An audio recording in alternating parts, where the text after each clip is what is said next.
Hello girls. As I'm going to do regularly today, I'm going to present the topic that we're going to study.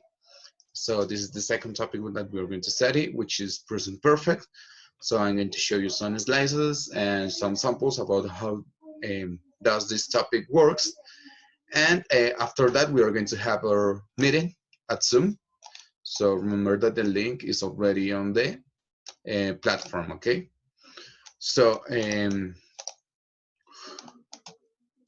past perfect, it's pretty similar to present perfect, okay? So it tries to use almost the same structure. The only thing that it's going to change is the auxiliary. In this case, is not going to be have. In this case, it's going to be had, okay? And the best part of this is that a had is going to work with every single subject, different from present perfect, that you have to use he have, you have, he, she, it has. No, in this case, the auxiliary had is going to be always the same for all subjects. Okay, so this is going to be really helpful. So we're going to see when to use it. Okay, so the past perfect is used to talk about an action which happened before another past action. So this is the present. There is an action in past, and before happening another thing. Okay, so we're going to see some samples which are going to be really helpful. Okay, for example, I have here two actions. My mom had baked a cake before the party started. So what did happen at first? The mom cooked or baked the cake, no? So that's the reason why this had baked, sorry, I changed the slide. Had baked is in past perfect because it's the action that goes before the other action which happened in the past, no? So we have here on bake a cake. So this is the first action, no? And here do we have the second action. So both are in past because we are in this moment in the present, no? So my mom baked the cake, the party started.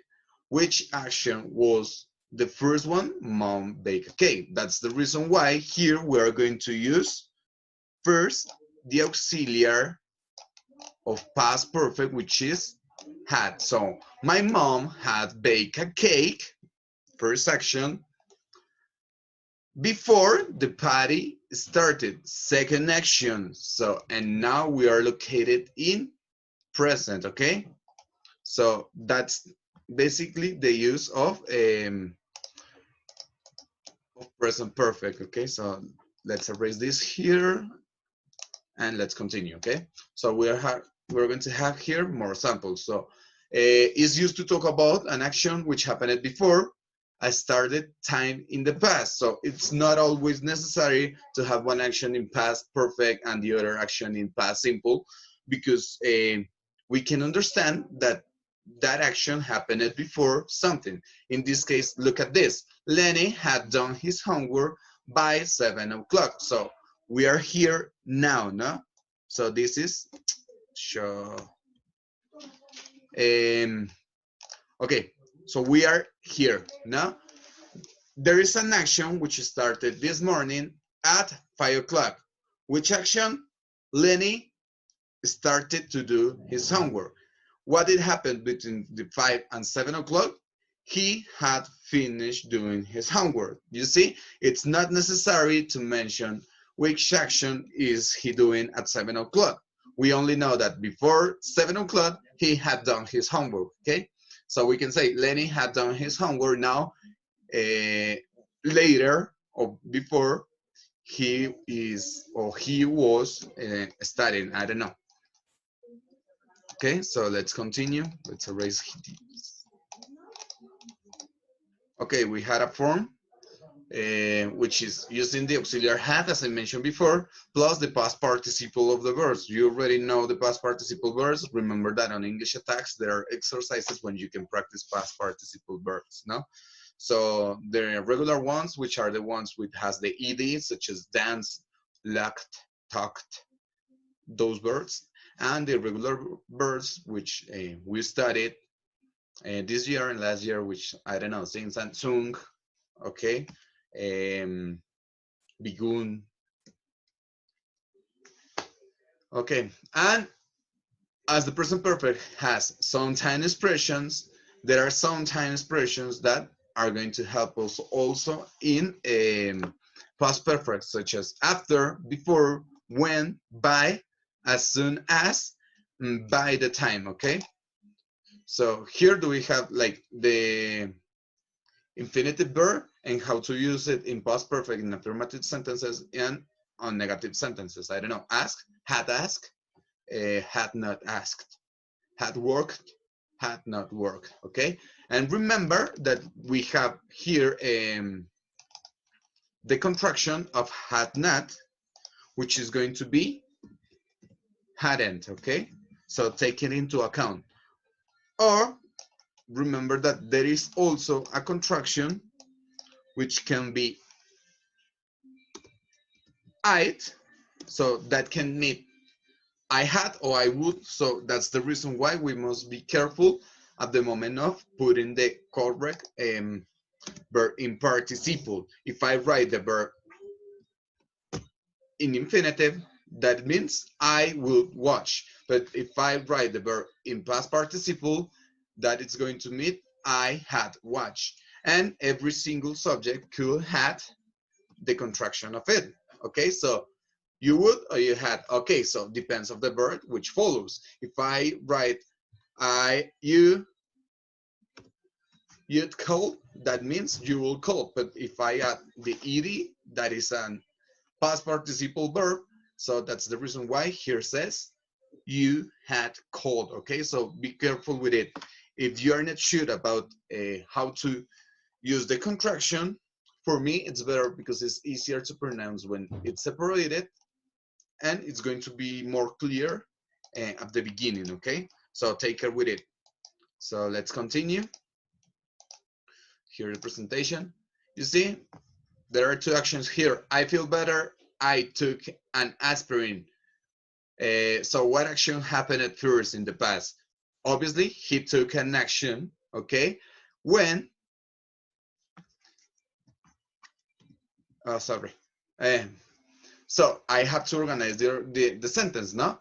When I had taken an aspirin, I felt better. You see, the action is at first. We called a taxi, we locked the door. So the time expression here, it's before, okay? It stopped raining, we took our dog for a walk, okay? So you see, there are always going to be two actions. We have to decide the time expression and how it's going to work. He spoke to a policeman, he saw an accident. So for example, here we can say, he had seen an accident after he spoke to a policeman, you see? Okay, so let's continue. We have here some more specific samples of the use of past perfect. So we are going to just check a few. Those slides are in the document that I upload, so you can download that, check and build them in order to study, no? So look at here, we have two actions, no? When I got to the station, the train, so the first action here, get, is in past simple, that it means that the second action must be before the past. So that it's going to be in past perfect. So when I got to the station, the train had already left. Here, before I lost my wallet, okay, so what happens before? That must be with past perfect. So before I lost my wallet, I had lost my umbrella. Perfect. By the time the doctor arrived, the patient had died, okay? So the first action is not relevant because the patient is dead, so what can the doctor do now? But you see, the second action has a conditional on the first action. When Anna found I had left to work, you see? Before Sarah crossed the road, she had looked both ways. You see? One action in past simple, the other action in past perfect. Be careful because it's not always necessary to have both actions, okay? So if you want to, you can check more exercises like this one in order to develop your grammar knowledge about this. And anyway, any doubt that you had, please write to me. You already know that you can do it by Hangouts or by email or by the school platform, and I will help you. And anyway, we are going to meet at Zoom in order to practice a little bit more and work on the book pages, okay? So, girls, take care. See you soon. Bye.